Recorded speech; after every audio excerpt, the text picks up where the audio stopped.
Hello Substreamers and welcome back to Substream News. Now in today's episode we're going to be looking at some new introductions, inventions and innovations, and if you follow this channel already I think you know that we love this theme.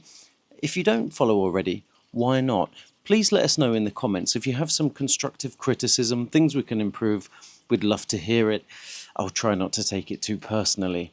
Let's get on with today's episode. Introducing Haul. Now, this is a new service, much like Temu and Shein, and it's being launched by Amazon. Here's the concept. All products will be under $20 on the website, actually on the app, and most of those products will be under $10. Now, they're mimicking Temu and Shein in the fact that they will have much longer delivery times, about 2 weeks they say, but this allows them to offer crazy low prices that are worth the wait. Those are quotes from Amazon. So what do you think? Do we need another e-commerce giant offering super cheap rubbish, shall we say? It's cheap plastic products that are coming from around the world. It's a bit of an environmental disaster. That's my take on it. I'd like to know what you think. Temu and Shein have a lot of critics, but sometimes you just want the product enough that you're willing to wait for it, and if you can get it at a low price, well, it's worth it. That consumerism is not good for the planet, but who am I to complain? I'm part of the problem, as I'm sure you are, if you're honest. Wow. LG, a massive thumbs up, kudos, pat on the back, congratulations, so impressive. LG, the Korean company, has created something that I didn't think was even possible, or I didn't even know they were trying to make. It's stretchable screens. Yes, LG have created a screen. It's 12 inches long, but it can stretch to 18 inches without sacrificing output quality. That's insane. Actually, it says here as the 50% elasticity rate, while still having 100 ppi and full RGB color. I'm not quite sure what that means, but if you're technical and you know screens, you know that's quite impressive. Now, they've just announced it, they've just released it. They invited about 100 people in Korea, that's like academia, researchers, tech experts, to come and test it out, and people are saying, wow, this is amazing. Now, the interesting thing is LG already held the record for the most stretchy screen in the world at 20%.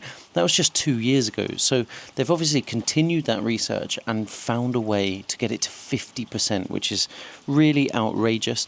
Now I'm wondering, what are the applications for a technology like this?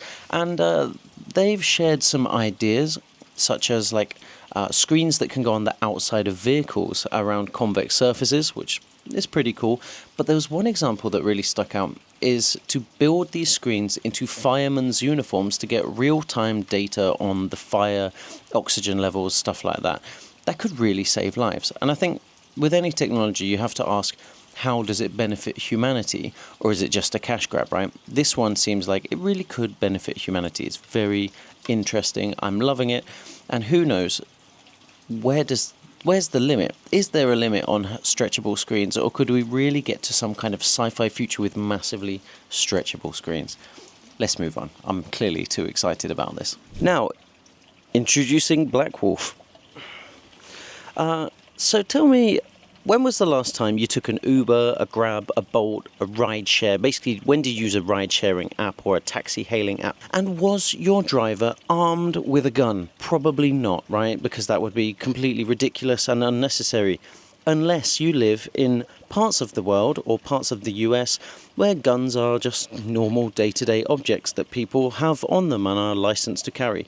I'm glad I don't live in that kind of place. But if you do, and you are a gun-loving commuter, there is a new ride-sharing app for you. I mean, new, it came out last year, 2023. It's proven quite popular. It's called Black Wolf, right? Black Wolf. It's 300,000 users are reportedly very happy with the service, where your driver from the ride-sharing app is armed with a gun. So if anything goes down on the road, they're ready to deal with it. Tell me, would you use that? Is that an advantage? Would you pay more to get a taxi with an armed driver? For me, I feel like this would just lead to all kinds of chaos. But what do I know? Let's move on to the next story. Now, the next update comes from Spotify, which personally I love. I use it every single day. And I've been a paid member of Spotify for 14 years. Spotify for 14 years. Now, that's a long time. That's like nearly half of my life, and I vouch for Spotify. So when they do big upgrades, I'm quite curious. So when they introduce podcasts, I thought it was pretty cool. When they introduce videos, I thought it was pretty cool.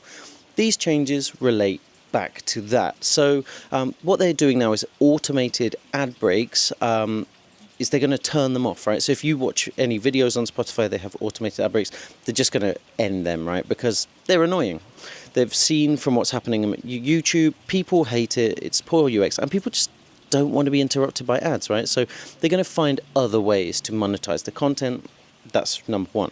Number two is they're going to pay creators based on engagement from paid subscribers, right? So the weight will change between engagement from free users and paid subscribers, which again is pretty good. And that also is very actionable data for Spotify to learn what is useful and what paid users want out of the platform, which is how they stay afloat. The other thing is there's going to be a new portal within the platform called Spotify for Creators, and this is where you can look at your payout details, see how much you're earning, see which of your content is eligible for payouts, and it will also, a new introduction will allow you to upload vertical clips. So this is some new things for Spotify.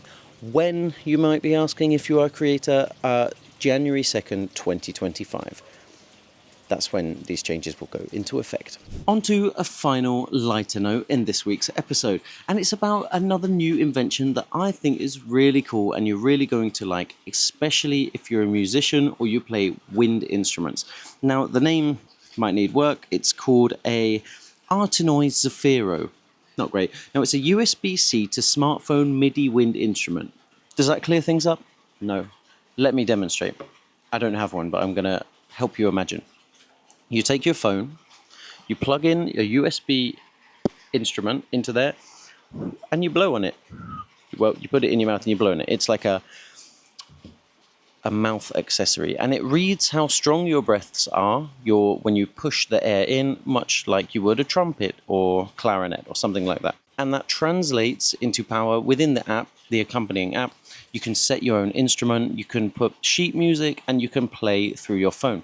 So if you have neighbors who hate your trombone and are kicking off with you, this could be a good investment.